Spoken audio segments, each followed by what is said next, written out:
ইসালন আকার নির্ণয় কোন একটা ম্যাট্রিক্সের ইসালন আকার নির্ণয়ের জন্য ম্যাট্রিক্সটাকে আমাদের ঊর্ধ্ব ত্রিভুজাকার ম্যাট্রিক্স অর্থাৎ ম্যাট্রিক্সের প্রধান কর্ণের নিচের ভুক্তি বা উপাদানগুলা আমাদের শূন্য বানাতে হবে। তাহলে এটার প্রধান ভুক্তি কোনটা, প্রধান কর্ণ কোনটা?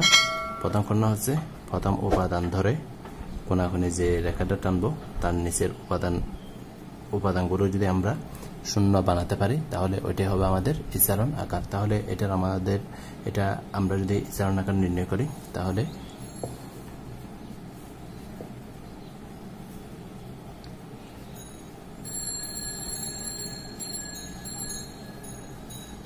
অর্থাৎ এটা শূন্য বানাতে হবে, এটা তো শূন্য আছে, এটা আর এটা শূন্য বানাতে হবে। 1 3 5 6 R2 পরিবর্তন R2 minus 4 R1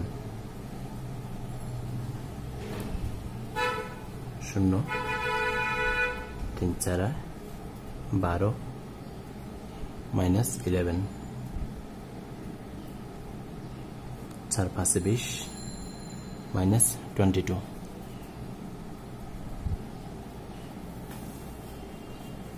plus 4 minus 20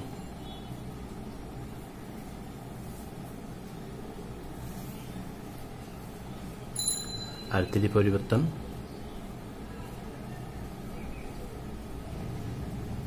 R3 plus 2 R1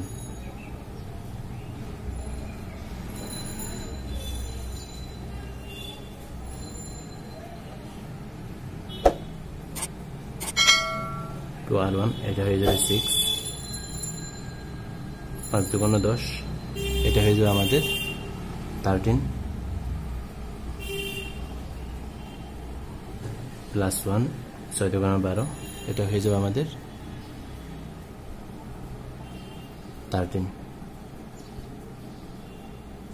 তাহলে এখন আমরা এটা আর এটা শূন্য পেয়েছি, এখন এটাকে আমাদের শূন্য বানাতে হবে।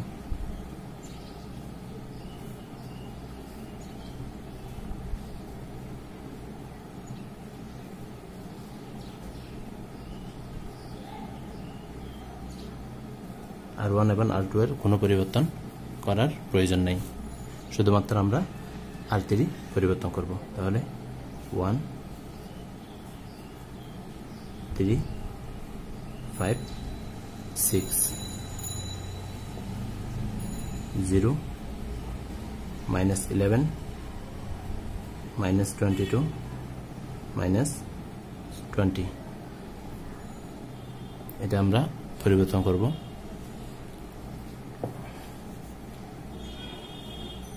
R3 পরিবর্তন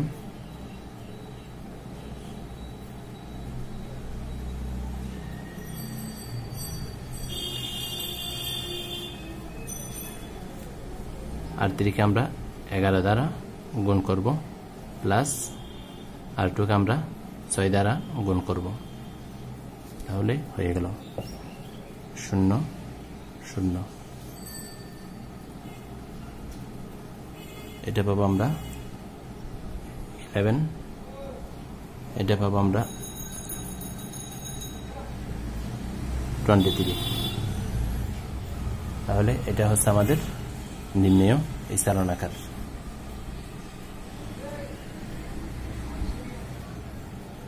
যা